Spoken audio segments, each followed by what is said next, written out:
Assalamualaikum warahmatullahi wabarakatuh. Perkenalkan, nama saya Dimas Himawan dengan nomor pokok mahasiswa 232121109 dari kelas 2C. Pada kesempatan hari ini, saya akan memaparkan hasil tugas dari lembar kerja mahasiswa pada mata kuliah psikolinguistik yang diampu oleh Bunda Sri Mariani Magister Pendidikan. Adapun topik yang saya ambil yaitu mengenai fenomena public speaking anxiety pada mahasiswa. Apa itu public speaking anxiety?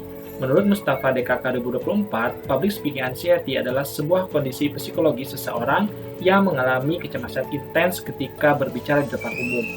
Selanjutnya, Rahmawati DKK 2023 juga mengemukakan bahwa fenomena public speaking anxiety ini banyak ditemukan pada mahasiswa karena mereka sering berbicara di depan umum, salah satunya ketika mempresentasikan tugas di depan kelas. Bagaimana proses psikolinguistik dalam public speaking anxiety? Fenomena public speaking anxiety pada mahasiswa ini bisa dijelaskan dari perspektif psikolinguistik, salah satunya melalui teori working memory yang dikemukakan oleh Alan Baddeley pada tahun 2000. Teori ini menyatakan bahwa memori kerja atau working memory menyediakan kerangka kerja untuk mengonseptualisasikan peran penyimpanan informasi sementara dalam pelaksanaan berbagai tugas kognitif yang kompleks. Menurut Baddeley, working memory terdiri dari 3 komponen, yaitu sentral eksekutif sebagai komponen utama yang berfungsi untuk mengontrol perhatian dan mengordinasikan informasi, dibersamai oleh 2 komponen pembantu yaitu phonological loop berfungsi untuk memproses informasi verbal seperti kata-kata dan suara, serta visual-spatial sketchpad yang berfungsi untuk memproses informasi visual dan spasial. Ketika seseorang berbicara di depan umum, ketiga komponen tadi akan bekerja secara bersamaan. Namun saat mengalami kecemasan, mekanisme tersebut akan mengalami gangguan karena beban kognitif yang meningkat, sehingga menyebabkan kesulitan berpikir jernih dan berbicara dengan lancar. Adapun rincian dari gangguan-gangguan tersebut antara lain, yang pertama, gangguan pada sentral eksekutif. Apa yang terjadi? Saat mengalami kecemasan, perhatian teralihkan oleh pikiran negatif seperti, bagaimana jika saya salah berbicara? Akibatnya, seseorang akan kesulitan mengatur alur bicara dan mengalami blank atau kehilangan kata-kata di tengah pembicaraan. Contoh, ketika mahasiswa sedang presentasi di depan kelas tiba-tiba lupa poin materi yang ingin disampaikan karena ia terlalu fokus pada rasa takut terhadap kemungkinan penilaian dari audiens. Kedua, gangguan pada phonological loop.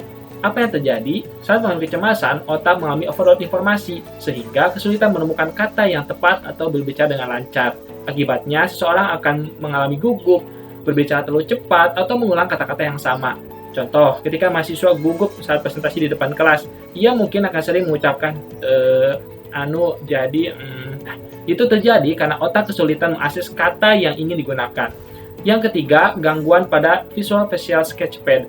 Apa yang terjadi? Saat mengalami kecemasan, proses visual terganggu menyebabkan kebingungan dalam mengatur kontak mata atau gerakan tubuh. Akibatnya, seseorang akan menjadi terlihat kaku, sering melihat ke arah lain, atau bahkan tidak menyadari ekspresi audiens. Contoh, ketika mahasiswa terlalu gugup saat presentasi di depan kelas, mungkin ia hanya akan terpaku pada catatan yang dibawanya sebagai bentuk pengalihan, tanpa memperhatikan audiens.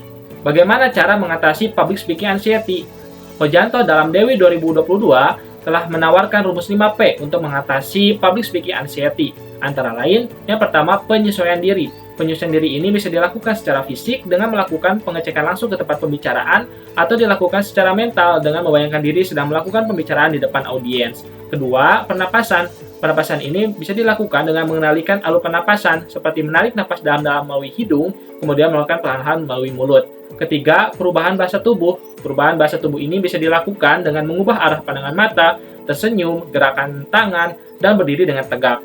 Keempat, pemanasan. Pemanasan ini bisa dilakukan dengan membicarakan materi yang akan disampaikan sebelumnya dengan orang lain untuk memperdalam pemahaman.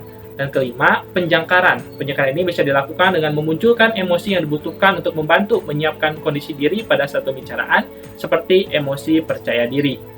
Fenomena public speaking pada mahasiswa ini juga bisa dijelaskan dari perspektif psikolinguistik, salah satunya melalui teori working memory yang dikemukakan oleh Alan Baddeley yang menunjukkan gangguan pada 3 komponen memori kerja, yaitu sentral eksekutif, phonological loop, dan visual facial sketchpad.